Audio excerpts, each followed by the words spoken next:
Welcome to top headline. Praja Vedika కూల్చివేతతో గత ప్రభుత్వ విధ్వంసం మొదలైందని ఏపీ ముఖ్యమంత్రి నారా చంద్రబాబు నాయుడు వ్యాఖ్యానించారు. అమరావతిలో జరుగుతున్న కలెక్టర్ల సమావేశంలో మాట్లాడుతూ ఆయన ఈ వ్యాఖ్యలు చేశారు. కలెక్టర్లతో సమావేశం పెట్టి మరీ వేదికను కూల్చేశారని ఆవేదన వ్యక్తం చేశారు. గత ప్రభుత్వ అకృత్యాలను భరించలేకే ఎన్నికల్లో ప్రజలు వారికి గుణపాఠం చెప్పారని పేర్కొన్నారు. ఈజ్ ఆఫ్ డూయింగ్ బిజినెస్ లో ఆంధ్రప్రదేశ్ దేశంలో నెంబర్ 1 గా ఉండాలి. పెట్టుబడులకు అనుకూల రాష్ట్రంగా ఏపీని తీర్చిదిద్దుతామని కలెక్టర్ల సమావేశంలో ముఖ్యమంత్రి స్పష్టం చేశారు. ఎక్కడ రాలేదు, అవి కూడా తీసుకొని వర్కౌట్ చేయండి.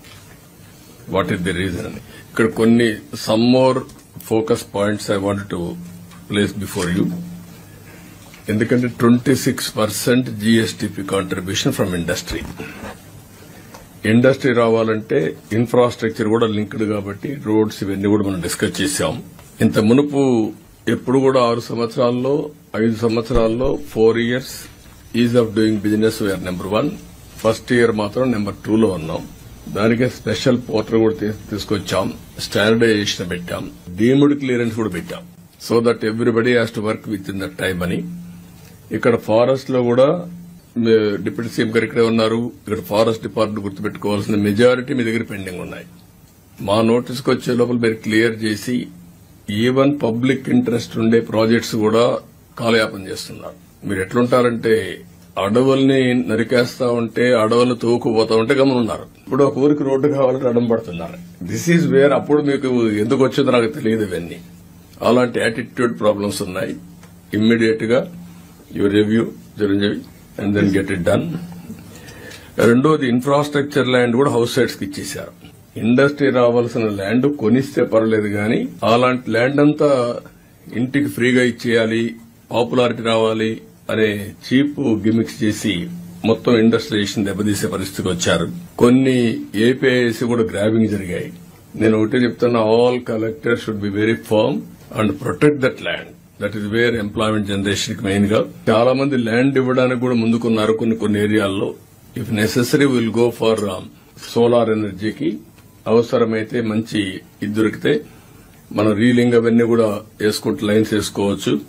అది ఎప్పటికప్పుడు కోఆర్డినేట్ చేసి కొన్ని బ్యాక్వర్డ్ ఏరియాస్ లో సోలార్ ఎనర్జీ కనిపోతే ఇట్ విల్ హెల్ప్ అస్. అది కూడా వర్కౌట్ చేయండి. నేను పోతే మడకసర్ ఏరియాలో they are prepare to give 4,000 acres 5,000 acres chunk. అలాంటి ఉంటే కొంచెం వర్కౌట్ చేయండి. అదే మరిగా పోర్ట్స్ మనం పీపీపీ పెడితే వీళ్ళు ఈపీసీ తీసుకొచ్చారు. 5 ఏళ్లు లేట్ చేశారు. PPP is a tested model. Government ఎక్కడ డబ్బులు ఇస్తాం, గవర్నమెంట్ గ్యారంటీలు ఎక్కడ ఇస్తాం? అనవసరంగా తీసుకొచ్చారు. ఇప్పుడు నేను ఎన్నికపోతే అటు ఇటు కాకుండా పోతుంది. First of all I want to complete the project. ఎన్నికకి వెళ్లిపోవడం కరెక్ట్ కాదు. In the interest of the state we're moving forward. We want to complete all projects. ఏవైతే పోర్టులు ఉన్నాయి 3 ఉన్నాయి, అవి కూడా పూర్తి చేయాలి. ప్రాబ్లమ్స్ అన్ని మీరు వర్కౌట్ చేయండి. ఫిషింగ్ హార్బర్స్ 9 ఉన్నాయి.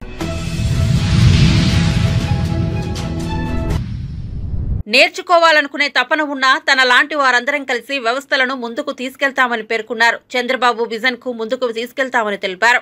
విభజన వల్ల ఎన్నో ఇబ్బందులు పడ్డామని, అవమానాలు ఎదుర్కొన్నామని పేర్కొన్నారు. సీఎం చెబుతున్న స్కిల్ సెన్సెస్ కు సలహాలు సూచనలు అవసరమని వివరించారు. అనుభవజ్ఞుడైన ముఖ్యమంత్రి చంద్రబాబు తనకు గురువు అని, ఆయన నుంచి తన లాంటి వారు నేర్చుకోవాల్సింది ఎంతో ఉందని AP deputy CM Pawan Kalyan పేర్కొన్నారు. అమరావతిలో నిర్వహించిన కలెక్టర్ల సమావేశంలో పవన్ ఈ వ్యాఖ్యలు చేశారు. రాజ్యాంగం ఎంత గొప్పదైనా దానిని అమలు పరిచేవారు సరిగా లేకపోతే ఆ వ్యవస్థ పనిచేయదని పవన్ పేర్కొన్నారు. బలహీనమైన రాజ్యాంగం ఉన్నా ప్రజల కోసం పనిచేసేవారు ఉంటే ఆ వ్యవస్థ బాగా పనిచేస్తుందని అభిప్రాయపడ్డారు. Have the determination and resolve to translate those visions into action. So we are extremely committed to translate Honorable CM's Chandrababu Naidu Garu's vision into action. We are all committed for that. And I plead you and expect you to extend your best efforts for this administration. Anigan Satyaprasad garu cheppinattuga, any faults from our side, we want to be committed to people. We're going to bring an accountable governance. So మాలో కానీ మా మంత్రివర్గ మా క్యాబినెట్లో కూడా ఏమైనా తప్పులు కానీ ఉండుంటాయి, మా ఎమ్మెల్యేస్లో కానీ, please bring it our notice. We want to safeguard your self respect. We want to safeguard your integrity. మీ అడ్మినిస్ట్రేటివ్ ఈ ప్రాసెస్లో మా వల్ల మీకు ఒక అడుగు ముందు పడాలి తప్ప ఒక అడుగు వెనక్కి వేయకూడదు, ఇబ్బంది పడకూడదు. అలాంటి తప్పులు ఏదైనా ఉంటే మా తరఫు నుంచి దయచేసి తెలియచేయండి. Will correct ourselves. And also we expect you to bring out your best. This state has gone back by 20 years, 25 years, almost a decade back. State bifurcation నుంచి కూడా ఈ రోజు దాకా మేము నలుగుతానే ఉన్నాం. And this state's development is very essential for the integrity of this nation.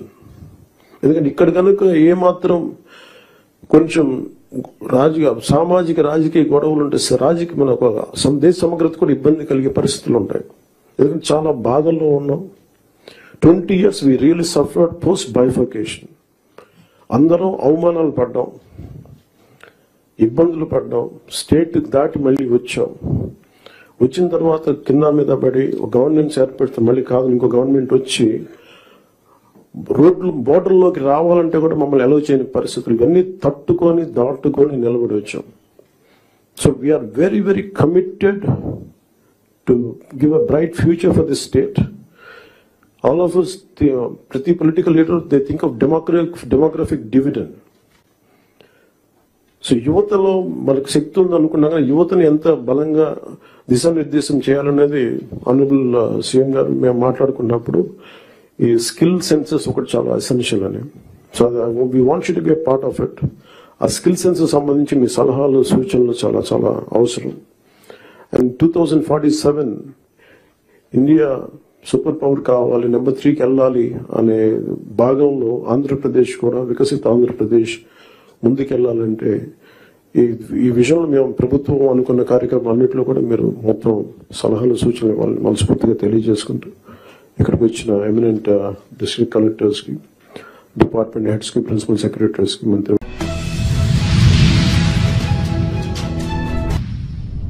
Young India skills university chairman గా ఆనంద్ మహీంద్ర పేరును తెలంగాణ ముఖ్యమంత్రి రేవంత్ రెడ్డి ప్రకటించారు. న్యూయార్క్ లో ఎన్ఆర్ఐల సమావేశంలో ఆయన మాట్లాడుతూ యువతలో నైపుణ్యతను పెంపొందించడం కోసం తమ ప్రభుత్వం కొత్త యూనివర్సిటీని తీసుకొచ్చిందన్నారు. ఇది పీపీపీ మోడల్లో ఉంటుందన్నారు. ఈ యూనివర్సిటీకి చైర్మన్ గా ఉండాలని తాను ఆనంద్ మహీంద్రకు విజ్ఞప్తి చేశానన్నారు. ఆయన 2 రోజుల్లో స్కిల్స్ యూనివర్సిటీ చైర్మన్ గా బాధ్యతలు తీసుకునే అవకాశం ఉందన్నారు. ఈ నెల 1న ముచ్చర్లలో స్కిల్స్ యూనివర్సిటీకి సీఎం శంకుస్థాపన చేశారు. అది డిఎస్సి నోటిఫికేషన్ కావచ్చు, గ్రూప్ 1 నోటిఫికేషన్ కావచ్చు, గ్రూప్ 2, గ్రూప్ 3 నోటిఫికేషన్స్ కావచ్చు, పోలీస్ రిక్రూట్మెంట్ కావచ్చు, పారామెడికల్ సిబ్బంది కావచ్చు. ఇట్లా రాష్ట్ర ప్రభుత్వంలో వివిధ శాఖలలో ఉన్న ఉద్యోగ ఖాళీలను ఒకటొకటిగా తెలుసుకుంటూ ఒక్కొక్క నోటిఫికేషన్ ఇచ్చుకుంటూ ఈరోజు నిరుద్యోగ యువకులు కోచింగ్ సెంటర్ల చుట్టూతో తిరగడం కాదు, పోటీ పరీక్షలకు ప్రిపేర్ అవ్వడంలో నిమగ్నమై ఉన్నారు. ఒక పక్కన ఈ పని చేస్తూనే రెండో పక్కన పార్లమెంటు ఎన్నికలను ఎదుర్కొని పార్లమెంటు ఎన్నికలు పూర్తి అవ్వంగానే బడ్జెట్ సమావేశాలను ఏర్పాటు చేసి శాసనసభ సమావేశాలను నిర్వహించడం. మీరందరూ నాకు తెలిసి చాలామంది మిత్రులు నాతో చెప్పడం జరిగింది. అప్పుడెప్పుడో ఉమ్మడి రాష్ట్రంలో ఉన్నప్పుడు వైఎస్ రాజశేఖర రెడ్డి గారు, చంద్రబాబు నాయుడు గారు ఉన్నప్పుడు శాసనసభ సమావేశాలను మేము చూసేది. మళ్ళీ ఎప్పుడూ అవకాశం రాలే. ఇప్పుడు మళ్ళీ శాసన సమావేశాలను చూసే విధంగా, సమస్యల మీద చర్చ జరిగే విధంగా, ప్రతిపక్షాలకు కూడా మాట్లాడే అవకాశం ఇచ్చి రాష్ట్ర ప్రభుత్వం తన విధి విధానాలను ప్రజలకు వివరించే వేదికగా శాసనసభను మీరు నడిపించినరు, మీకు అభినందనలు అని చెప్పి మాకు చెప్పడం జరిగింది. మీరందరూ చూసినారు శాసనసభలో సమస్యల మీద మాట్లాడమంటే మేము మాట్లాడాం. పోడియం దగ్గరకు వచ్చి మేము ధర్నా చేస్తాం, మమ్మల్ని మార్షల్స్ను పెట్టి బయటపడేయండి, మీరు చెప్పే కఠోరమైన నిజాలు వినడానికి మేము సిద్ధంగా లేము అన్నట్టుగా ప్రతిపక్ష పార్టీ వ్యవహరించింది. నేను స్పీకర్ గారికి విజ్ఞప్తి చేసిన, వీళ్ళని బయటపడేస్తే ఇంటికి పోయి ఫామ్ హౌస్లో పండుకుంటారు, పోడియంలోనే అట్లానే గంటల కొద్దీ నిలబెట్టి వాళ్ళు చేసిన క్రూరమైన నేరాలను వాళ్ళు తెలుసుకునే విధంగా ఈ సభలో చర్చ జరపడం ద్వారా వాళ్ళు చేసిన ఘోరాలేంటివో సమాజానికి తెలియజేట్టు చర్చలు శాసనసభలో జరగాలి అని రాత్రి 3:30 వరకు, ఉదయం 10 గంటలకు మొదలైతే అర్ధరాత్రి 3:30 వరకు శాసనసభ సమావేశాలు ఈ 70 సంవత్సరాలలో ఎప్పుడూ జరగని విధంగా తెల్లవారుజామున 3:30 గంటల వరకు కూడా పద్దుల మీద చర్చలు పెట్టినాం. ఎందుకంటే కాంగ్రెస్ పార్టీ ప్రజాస్వామ్యాన్ని విశ్వసిస్తుంది. కాంగ్రెస్ పార్టీ కొట్లాడి దేశానికి స్వతంత్రం తెచ్చింది. కాంగ్రెస్ పార్టీ కొట్లాడి దేశానికి రాజ్యాంగాన్ని ఇచ్చింది. కాంగ్రెస్ పార్టీ ఇచ్చిన రాజ్యాంగాన్ని గౌరవించే బాధ్యత కాంగ్రెస్ ప్రజాప్రతినిధులుగా మా మీద ఉన్నది. కాబట్టి ప్రజాస్వామ్యంలో ప్రతి సమస్యకు చర్చలే పరిష్కారాన్ని చూపిస్తాయి. ఈ చర్చల ద్వారానే ప్రజలకు ప్రభుత్వం యొక్క విధి విధానాలు తెలుస్తాయని చెప్పి చర్చల్ని చేపట్టడం జరిగింది.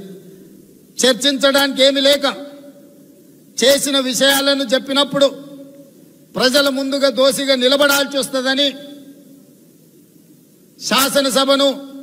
శాసనసభలో జరుగుతున్న చర్చలలో పాల్గొనకుండా తప్పించుకునే ప్రయత్నం చేసిన ఎవరిని బయటికి వదలలేదు. శాసనసభలో తెల్లవారుజామున వరకు వాళ్ళని కూర్చోబెట్టి చర్చల్ని నిర్వహించే కార్యక్రమం కాంగ్రెస్ పార్టీ చేసింది. అందుకే ఈరోజు మిత్రులారా, శాసనసభ సమావేశాలు ముగిసిన వెంటనే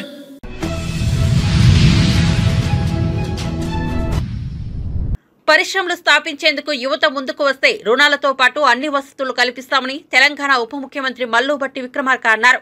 సోమవారం ఖమ్మం జిల్లా మధిర నియోజకవర్గంలో ఎండపల్లిలో ఇండస్ట్రియల్ పార్క్ పనులకు శంకుస్థాపన చేశారు. ఈ సందర్భంగా ఆయన మాట్లాడుతూ ఇక్కడ ఏర్పాటు చేస్తున్న ఇండస్ట్రియల్ పార్క్ తెలంగాణకే రోల్ మోడల్ గా ఉండాలన్నారు.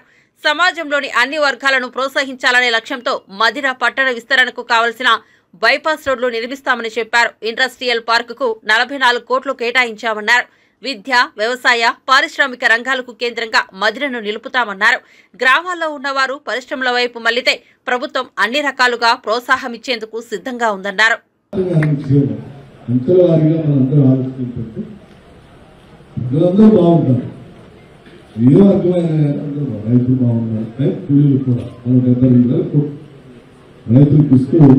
దూరేని కూలీలు పార్టీలు ఓట్లు మనందరం మాటించాం. నా బాగా గుర్తున్న పాదయాత్ర చేసేటప్పుడు నీకు కూడా తప్పనిసరిగా చేస్తాం. అందుకే 12,000 రూపాయలు ప్రతి కుటుంబానికి, భూమి లేని ప్రతి నిరుపేద కుటుంబానికి 12,000 రూపాయలని ప్రతి కుటుంబానికి కేటాయించినట్టుగా బడ్జెట్లో నిధులు కేటాయించాం. అది ఈ సంవత్సరం వచ్చేస్తాం. ఈ సంవత్సరం వచ్చి దాన్ని అమలు చేసే కార్యక్రమం కూడా కార్యక్రమం చేస్తాం. అట్లాగే ఎలా సంబంధించి కూడా నేను అందరికీ మాటిస్తా ఉన్నా. ఈ సంవత్సరం 3,500 ఇళ్లు, డబల్ బెడ్రూమ్ ఇళ్లు ఈ నియోజకవర్గంలో శాంక్షన్ చేయబోతున్నాం. అట్లా రాష్ట్ర వ్యాప్తంగా అన్ని నియోజకవర్గాల్లో 3,500 లెక్క దాదాపు 4.5 లక్షల నుంచి 5 లక్షల ఇళ్లు ఈ సంవత్సరమే శాంక్షన్ చేయబోతున్నాం. దాని సరిపోయే బడ్జెట్ కూడా ఈ బడ్జెట్ లో మనం ప్రవేశపెట్టాం. ఇల్లు పోతా ఉన్నాం, రూట్స్ కట్టబోతా ఉన్నాం, వ్యవసాయం చేయబోతా ఉన్నాం, ఆరోగ్యానికి 10 లక్షల రూపాయలు పెంచాం, ఆరోగ్యశ్రీ కావాల్సిన ఆసుపత్రులు పెడుతున్నాం, కరెంట్ కావాల్సిన సమృద్ధిగా ఇవ్వబోతున్నాం, సోలార్ పవర్ తీసుకొని రాబోతున్నాం, పారిశ్రామికతలు తయారు చేయబోతా ఉన్నాం. మహిళలందరి నుంచి ఆలోచన చేసి మన డ్వాక్రా సంఘాలందరూ పంపిణీ చాలా ఎక్కువ మంది ఉన్నారు. డ్వాక్రా సంఘం ఆ యాక్టివ్ కూడా పంపిణీ మల్లంపాలెం గ్రామాల్లో సెల్ఫ్ హెల్ప్ గ్రూప్స్ చాలా ఎఫెక్టివ్ గా ఉన్నాయి. వీళ్ళందరూ దృష్టిలో పెట్టుకుని రాష్ట్ర వ్యాప్తంగా 20,000 కోట్ల రూపాయల వడ్డీ రుణాలు మహిళలకు ఇచ్చేటువంటి కార్యక్రమాన్ని సంవత్సరానికి 20,000 కోట్ల రూపాయలు అంటే 5 సంవత్సరాల్లో 1,00,000 కోట్ల రూపాయలు మహిళలకి వడ్డీ రుణాలు ఇచ్చి ఆ వడ్డీని రాష్ట్ర ప్రభుత్వం కట్టబోతుంది. ఆ డబ్బుతో మీరు వ్యాపారం చేయొచ్చు, పరిశ్రమలు పెట్టచ్చు. ఆ వ్యాపారాలు చేయడానికి కావాల్సినటువంటి వ్యవస్థను కూడా మీకు ఐక్యత చూపిస్తుంది. పరిశ్రమలు పెట్టడానికి ప్రతి నియోజకవర్గంలో కూడా చిన్న చిన్న పారిశ్రామిక వాడలను కూడా రాష్ట్ర ప్రభుత్వం డెవలప్ చేసి అందులో మీరు పరిశ్రమలు పెట్టుకోవడానికి కావాల్సిన స్థలాన్ని, అందులో రోడ్లు, కరెంటు, నీళ్లు అన్ని ఇచ్చి స్థలాలు కూడా మీకు కేటాయిస్తారు. ఏపీలో నిధుల కొరత చాలా ఉందని మంత్రి నారాయణ తెలిపారు. కేంద్రం నుంచి 27,000 కోట్లు రావాలని పేర్కొన్నారు. 17,000 కోట్లు కేంద్రం, 17,000 కోట్లు రాష్ట్రం ఇవ్వాలని అన్నారు. గత ప్రభుత్వం ఇవ్వకపోవడం వల్ల కేంద్రం నిధులు నిలిపివేశారని చెప్పారు. విజయవాడ వెటర్నరీ కాలనీలోని వీఎంసీ పార్కులో నూతనంగా నిర్మించిన జిమ్ను మంత్రి నారాయణ ప్రారంభించారు. అనంతరం మంత్రి నారాయణ మాట్లాడుతూ స్వచ్ఛ భారత్ తరపున నిధులు రావాల్సి ఉందన్నారు.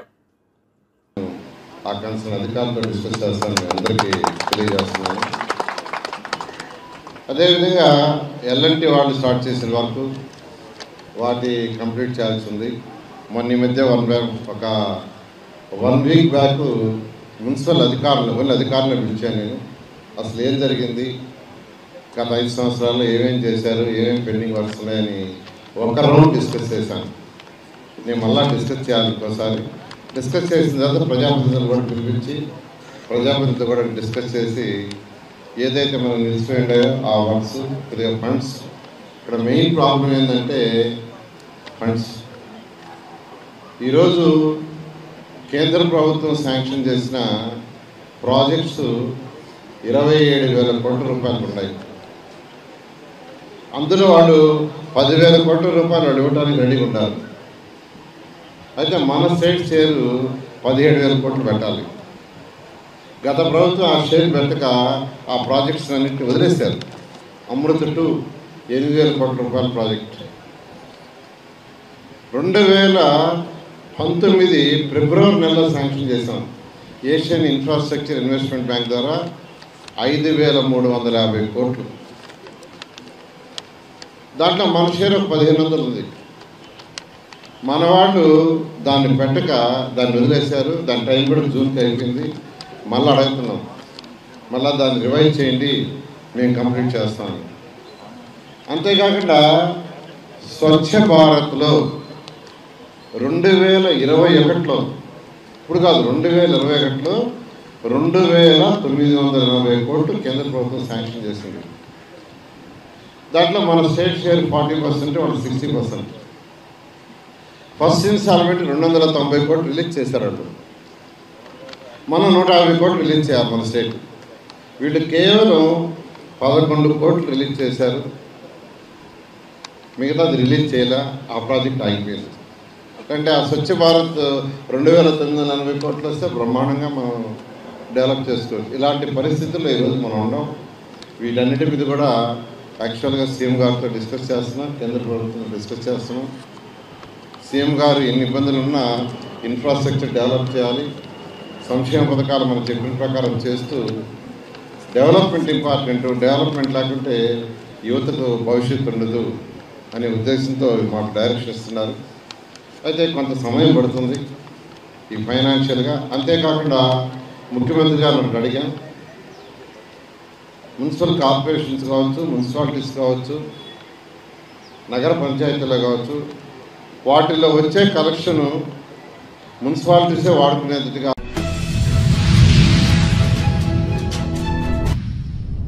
రాష్ట్రంలో రుణమాఫీ కాని రైతులకు బీఆర్ఎస్ పార్టీ అండగా నిలిచితే 1,00,000 కానీ 1,50,000 లోపు కానీ బ్యాంకులో రుణం తీసుకుని ఉండి మీకు రుణమాఫీ జరగకపోతే 837458526119 వాట్సాప్ నెంబర్కి మీ వివరాలను పంపాలని మాజీ వ్యవసాయ శాఖ మంత్రి నిరంజన్ రెడ్డి సూచించారు. తెలంగాణ భవన్లో 2 అధికారులను ఈ సమస్య మీదనే నియమించామని ఆయన తెలిపారు. మీరు అంగీకరించాలి కదా, 1,50,000 లోపు మాఫీ కావాల్సిన వాళ్ళు ఇంకా కాని వాళ్ళు ఉన్నారు. మీరు చెప్పిన ప్రామాణికత ఏంది? అప్పయి ఉంటే చాలు, అతనికి పాస్బుక్ ఉంటే చాలు మాఫీ అవుతుందండి. మరి అలా 190 క్వరీలు ఎందుకు వేస్తున్నారు? నోటి మాట చెప్పడేమో ఏ క్వరీలు ఏమని చెప్తున్నారు. క్షేత్రస్థాయిలో పోతేనేమో బ్యాంకర్స్ మీవి రాలేదని చెప్తున్నారు. సరే, కొందరైతే వడ్డీలు కట్టండి, కట్టినాకనే మీకు మాఫీ వస్తుంది లేకుంటే రాదంటారు. అది వేరే విషయం, అదొక అంశం. ప్రభుత్వం చెప్పొచ్చు, వడ్డీ కాడికి రైతులు కట్టుకుంటారు, మేము ఇచ్చే మాఫీ కాడికి బ్యాంకు వాళ్ళు వాళ్ళకి మాఫీ పత్రం ఇవ్వండి అని చెప్పొచ్చు. రాష్ట్ర ప్రభుత్వం చెప్పొచ్చు, స్టేట్ లెవెల్ బ్యాంకర్స్ కమిటీకి డైరెక్షన్ ఇవ్వచ్చు. చెప్తలేరు, అది కూడా చెప్తలేరు. ఎట్లా వీలైతే అట్లా, ఎట్లా అవకాశం ఉంటే అట్లా తక్కువ డబ్బు అయ్యేటట్లుగా చూసుకుంటే సరిపోతుంది అనేటువంటిది వీళ్ళ యొక్క దురుద్దేశం. కాబట్టి మేము రైతాంగానికి ఒకటే విజ్ఞప్తి చేస్తున్నాం, ఇంకా భ్రమలు అవసరం లేదు ఈ సర్కార్ మీద. తెలంగాణ రైతాంగానికి కాంగ్రెస్ పార్టీ ప్రభుత్వం మీద భ్రమలు ఇంకెంత మాత్రం ఉండాల్సిన అవసరం లేదు. ఇప్పటికే చాలామంది రైతులు వాళ్ళ భ్రమల్ని తొలగించుకున్నారు. ఇంకా కొద్దో గొప్ప కాంగ్రెస్ పార్టీ రావాలని, కాంగ్రెస్ పార్టీ గెలవాలని ఆశించినటువంటి రైతులు ఎవరైనా ఉంటే వాళ్ళు కూడా వాళ్ళ భ్రమల్ని తొలగించుకోమని చెప్పి మేము కోరుతా ఉన్నాం. రైతులు బాగుండాలన్నటువంటి ఏకైక సంకల్పంతో మేము పనిచేసినాం. కేసీఆర్ సర్కార్ పనిచేసింది. ఈ రకంగా ఇట్లా గీతలు గీసి పాయలు పాయలుగా రైతుల్ని విడగొట్టి కొందరికే లబ్ధి చేసి అందరికీ చేసినట్లు డాంబిక ప్రచారం మేము చేయలే ఎలా. అందుకే మేము ఈ రోజు నుంచి తెలంగాణ రైతాంగానికి ఒక విజ్ఞప్తి చేస్తూ ఉన్నాం. మీరు అర్హులై ఉండి బ్యాంకులో రుణం పొంది ఉండి మీ పేరు మీద పట్టాదారు పాస్బుక్ కలిగి ఉండి అదే పట్టాదారు పాస్బుక్ మీద మీరు రుణం పొంది కనుక ఉంటే మీకు కనుక మాఫీ కాకపోతే ఇప్పటిదాకా అయినా 1,00,000 కానీ 1,50,000 కానీ 2 కేటగిరీలల్లా, ఎందుకంటే 2 లక్షలది వాళ్ళు వచ్చి చేస్తామంటున్నారు, రూపాయలకు తోడు అమెరికా డాలర్లు తీసుకొచ్చేస్తారేమో చూద్దాం. 1,00,000, 1,50,000 లోపు ఉండేటువంటి అప్పులకు సంబంధించినటువంటి రైతులు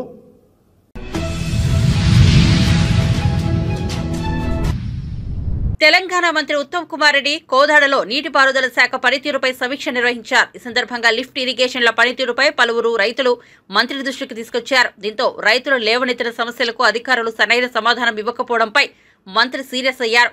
విధుల పట్ల నిర్లక్ష్యం వహించిన ఏఈ, డీఈని హెచ్చరించారు. హుజూర్ నగర్ డీఈ నవీన్ను సస్పెండ్ చేయాలని కలెక్టర్కు మంత్రి ఆదేశాలు జారీ చేశారు.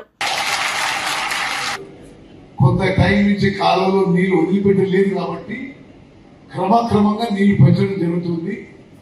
ప్లస్ మళ్ళీ ఎక్కడన్నా మెయిన్ కాలువ వీక్ ఉంటే అక్కడ ఏం ప్రమాదం జరగదని రోజువారీగా కొంత ఆ కాలువలో లెవెల్ పెంచుతూ పోతున్నాం.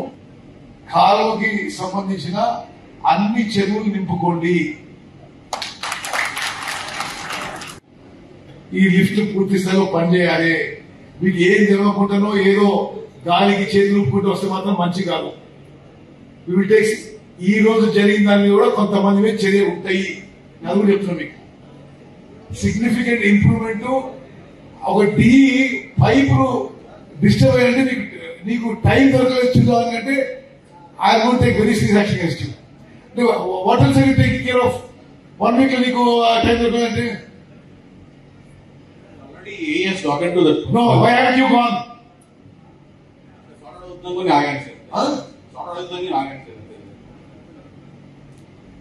You can make a decision and if he is responsible, you can suspend him.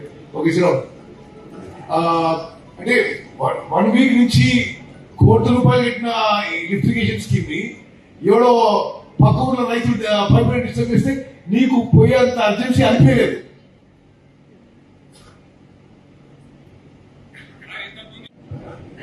అది కొన్ని శ్రీనివాసపురం ఉంది మీరు చూపెడుతుంది 32 ఎకరాల ఆయకట్టు దానికి 20 లక్షలు మొత్తం అడ్వాంటేజ్ స్కీమ్ సార్ మీరు చూసొచ్చు సార్.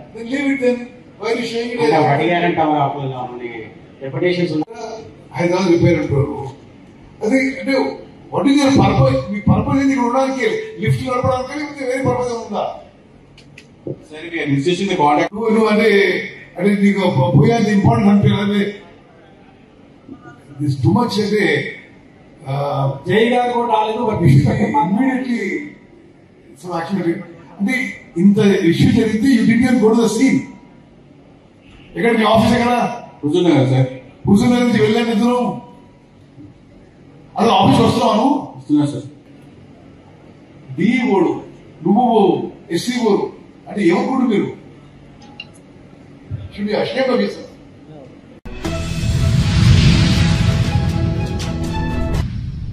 పార్లమెంట్లో బీసీ కులగణన బిల్లు పెట్టాలని తెలంగాణ కాంగ్రెస్ సీనియర్ నేత వి హనుమంతరావు డిమాండ్ చేశారు. వీహెచ్ మీడియాతో మాట్లాడుతూ పార్లమెంట్లో అనురాగ్ ఠాకూర్ దిగజారి మాట్లాడారని, కాంగ్రెస్ అగ్రనేత రాహుల్ గాంధీపై ఆయన చేసిన వ్యాఖ్యలు సరికాదని చెప్పారు. దేశానికి ఓ బీసీ ప్రధానమంత్రి అయ్యారని కేంద్ర మంత్రి నిర్మలా సీతారామన్ చెబుతున్నారని అన్నారు. అయితే ఓబీసీ ఎంపీలం అందరం కలిసి బీసీలకు ప్రత్యేక మంత్రిత్వ శాఖ పెట్టాలని గతంలో ప్రధానమంత్రిని కలిశామని, కానీ ఇప్పటి వరకు బీసీలకు ప్రత్యేక మంత్రిత్వ శాఖ పెట్టలేదని చెప్పారు. పంచాయతీ నగరపాలికలు వీళ్ళైతే సర్పంచులు కావచ్చు, మండల అధ్యక్షులు కావచ్చు, జిల్లా పరిషత్ చైర్మన్ కావచ్చు. కనుక ఈ అవకాశాన్ని చేజారుకోవద్దని ఇవాళ ముఖ్యంగా యువకులలో ఎక్కువ ఉత్సాహం కనిపిస్తుంది. ఏమన్నా అరే రాహుల్ గాంధీ చేస్తాడా, రాహుల్ గాంధీకి ఒక ఆలోచన వచ్చింది, అగ్ర కులాలలో పుట్టిన పేదవాని గురించి ఆలోచన చేసే ఆ కుటుంబంలోనే ఉన్నది కనుక మేము తప్పనిసరిగా ఢిల్లీకి వస్తున్నామని రేపు ఒక ధర్నా, ఎల్లుండి ఇట్లా అన్ని పార్టీలో ఉన్నటువంటి వ్యక్తులు బీసీ నాయకులు అందరూ ఏకమై ఈ బిల్లు పాస్ అయితేనే మా భవిష్యత్తు అనేది నా ఉద్దేశం. దీనికి తప్పనిసరిగా రాష్ట్ర ప్రభుత్వం, తెలంగాణ, అదేవిధంగా చంద్రబాబు నాయుడు కూడా నేను కోరుతున్నా, అక్కడ కూడా కులగన జరగాలి. మా జనాభా ఎంత ఉందో తెలవాలి. ఎప్పుడు అడిగినా మీ జనాభా అడుగుతున్నారు, ఎవరు కోర్టుకు పోతే మీ జనాభా లెక్కలే లేవు కదా అంటున్నారు. ప్రమోషన్లో చూద్దామంటే 90 మంది సెక్రటరియట్ ఆఫీసర్లు ఉంటే ఒక్కరో ఇద్దరు. అదేవిధంగా మొన్న మహారాష్ట్రలో మాట్లాడుతూ చెప్పాడు, అయ్యా ఇంత జనాభా వస్తున్నారు, 300 మందిలో ఒక ఎస్సీ కనిపించాడు, ఒక బీసీ కనిపించాడు అంటున్నాడు. అంటే వాళ్ళ ఉద్దేశం ఒక్కటే, బడుగు బలైన వర్గాలు పైకి వస్తే రాజ్యాధికారం వీరు కూడా అడుగుతారేమో అన్నారు. అరే రాజ్యాధికారం దేవుని కెరకరా బాబు, మొదలైతే మాకు ప్రమోషన్స్, మా ఉద్యోగాలు, మా భవిష్యత్తు, దాని గురించి పోరాడుతున్నారు బీసీ సంఘాలని. దానికి నాకు పూర్తి మద్దతు ఉంటుంది. అదేవిధంగా వేణుగోపాల్ గారిని కూడా కలుస్తాం, ఆల్ ఇండియా సెక్రటరీ. అదేవిధంగా రాహుల్ గాంధీని కూడా కలవడానికి ప్రయత్నం చేస్తున్నాం. ఆయన టైం ఇస్తే తప్పనిసరిగా కలుస్తాం. ఎక్కువ లేకున్నా ఒక 10 మంది ఇంపార్టెంట్ లీడర్నన్నా కలిస్తే ఆయనకు కూడా ఉత్సాహం, అరే ఇంతమంది జనాలు అడుగుతున్నారా అని ఆయన ఇంకొక 4 అడుగులు ముందుకేస్తాడనేది నా ఉద్దేశం. రేపు జరగబోయే ఈ క్యాస్ట్ వైజ్ సెన్సస్ తర్వాతనే లోకల్ బాడీ ఎన్నికలు జరగాలనేది మా ఉద్దేశం. ఇప్పుడు ఇలా జరిగితే ఇక మళ్ళీ మాకు ఫ్యూచరే లేదు, ఇక్కడికే ఎండ్. రాహుల్ గాంధీ ఇంత గట్టిగా మాట్లాడే వ్యక్తి ఒక్కడే దొరికింది. ఇది ఆశాకిరణం, మాకు దేవుడు ఇచ్చిన వరం. మాకు ఈ వరాన్ని మనం కాపాడుకోవాలని బీసీ సంఘాలను, నాయకులను, అట్లనే ప్రభుత్వాలను కూడా కోరుతున్నా. సాగునీటి రంగంలో ప్రభుత్వం పూర్తిగా విఫలమైందని మాజీ మంత్రి జగదీష్ రెడ్డి అన్నారు. సోమవారం ఆయన ఢిల్లీలో మీడియాతో మాట్లాడారు. గత 8 నెలలుగా తెలంగాణలో పాలన పడకేసిందన్నారు. ప్రతిపక్షంపై రాజకీయ విమర్శలు, దాడులు తప్ప మరేమీ లేదన్నారు. మరీ ముఖ్యంగా సాగునీటి రంగంలో ఘోరంగా విఫలమైందన్నారు. గత యాసంగి పంటకు నీళ్లు అందించలేకపోయిందని ఫైర్ అయ్యారు. గతంలో కేసీఆర్ పాలనలో యాసంగిలోనే భారీగా దిగుబడి వచ్చిందని తెలిపారు. గోదావరి, కృష్ణా నదుల నుంచి నీరు లక్షలాది టీఎంసీల నీరు వృధాగా సముద్రం పాలవుతోందని స్పష్టం చేశారు. ఆ నీటిని కాలువల ద్వారా చెరువులు నింపే అవకాశం ఉందని ప్రభుత్వానికి సూచించారు. కానీ ఈ ప్రభుత్వం ఆ పని చేయడం లేదని మండిపడ్డారు. ఒక రాష్ట్రంలో ఒక తిరిగా, ఇంకొక రాష్ట్రంలో ఇంకో తిరిగా ఎట్లా ప్రవర్తిస్తున్నారో వాటి అన్నిటికీ సంబంధించి కూడా ఒకవైపు ప్రజల్లో ఎండగడతా ఉన్నాం, ఇంకోవైపు న్యాయపరంగా మాకు న్యాయం దక్కాల్సిన అవసరం ఉంది. కాబట్టి దాని కొరకు కూడా సుప్రీంకోర్టును కూడా ఆశ్రయిస్తా ఉన్నాం. సుప్రీంకోర్టు ద్వారా కూడా మేము అక్కడ ప్రతి రాష్ట్రంలో హైకోర్టు నుంచి వెళ్ళి జడ్జిమెంట్ అనుకూలంగా వస్తుందని అనుకుంటున్నాం. ఎందుకంటే అక్కడ హైకోర్టులో కూడా వేరే వచ్చి మాట్లాడినారు కాబట్టి వారితో దానికి సంబంధించిన మిగతా విషయాలను కూడా మాట్లాడడం కొరకు ఢిల్లీకి రావడం జరిగింది. అందరినీ కూడా న్యాయ కోవిని సంప్రదిస్తాం ఉంది. అడిగినాము, వారు సమయం ఇస్తే కలిసిపోదామని వెయిట్ చేస్తూ ఉన్నాం. Thank you very much.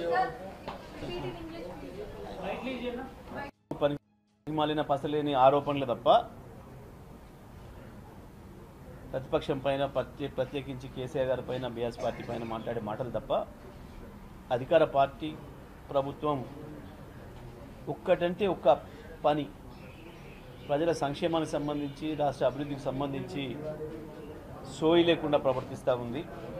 ప్రత్యేకించి ఇరిగేషన్ రంగంలో ఈ ప్రభుత్వం అన్ని రకాలు కూడా వైఫల్యం చెందింది. గత యాసంగిలోనే కాళేశ్వరం నుండి నీళ్ళని ఇచ్చే అవకాశం ఉన్నా నీళ్ళు ఇవ్వక దాదాపు 25-30 లక్షల ఎకరాలలో పంట సాగు చేసుకునే అవకాశం కల్పేయకుండా రైతాంగానికి తీరని నష్టం చేసింది. దాంతో యాసంగి పంట స్పష్టంగా తేలిపోయింది. అంతకుముందు వరుసగా 7-8 సంవత్సరాలు కేసీఆర్ గారి పాలనలో యాసంగి పంట కూడా దాదాపు 1 కోటి మెట్రిక్ టన్నులకు పైగా వచ్చింది. ప్రభుత్వమే 40 నుంచి 50 లక్షల మెట్రిక్ టన్నుల ధాన్యాన్ని సేకరించింది. కానీ ఈసారి 25 లక్షలు కూడా సేకరించలేకపోయింది. అంటే ప్రధానంగా ఇరిగేషన్ రంగం పైన ప్రభుత్వానికి సోయి లేకపోవడం, రైతాంగానికి నీళ్ళు ఇచ్చే విషయం పైన ఈ ప్రభుత్వానికి చిత్తశుద్ధి లేకపోవడమే. ఇవాళ ప్రత్యక్షంగా కనబడుతుంది ప్రజలకు. ఒకవైపు గోదావరి నుండి కృష్ణ నుండి లక్షలాది టీఎంసీల నీళ్లు వృధాగా సముద్రం పాలవుతుంటే వాటిని ఎత్తి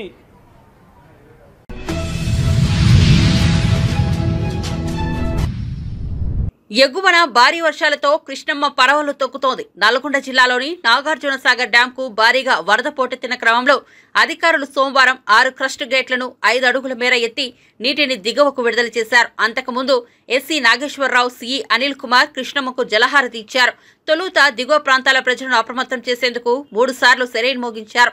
అనంతరం ఒక్కో గేటును ఎత్తి 6 గేట్ల ద్వారా నీటిని దిగువకు విడుదల చేశారు. ఒక్కో గేటు నుంచి దాదాపు 5,000 క్యూసెక్కుల చొప్పున మొత్తం 30,000 క్యూసెక్ల నీటిని విడుదల చేస్తున్నారు. కాగా శ్రీశైలం నుంచి వచ్చే వరద అంచనాను బట్టి గేట్ల సంఖ్యను మరింత పెంచే అవకాశం ఉంది. శ్రీశైలం నుంచి 4.40 లక్షల క్యూసెక్ల ప్రవాహం ఉండగా దాదాపు 2 లక్షల క్యూసెక్ల నీటిని దిగువకు వదలనున్నట్లు అధికారులు తెలిపారు. ఇప్పటికే కృష్ణా పరివాహక ప్రాంతాల ప్రజలు అప్రమత్తంగా ఉండాలని హెచ్చరికలు జారీ చేశారు. నల్గొండ, సూర్యాపేట, పల్నాడు, గుంటూరు, ఎన్టీఆర్ జిల్లాల ప్రజలు అప్రమత్తంగా ఉండాలన్నారు.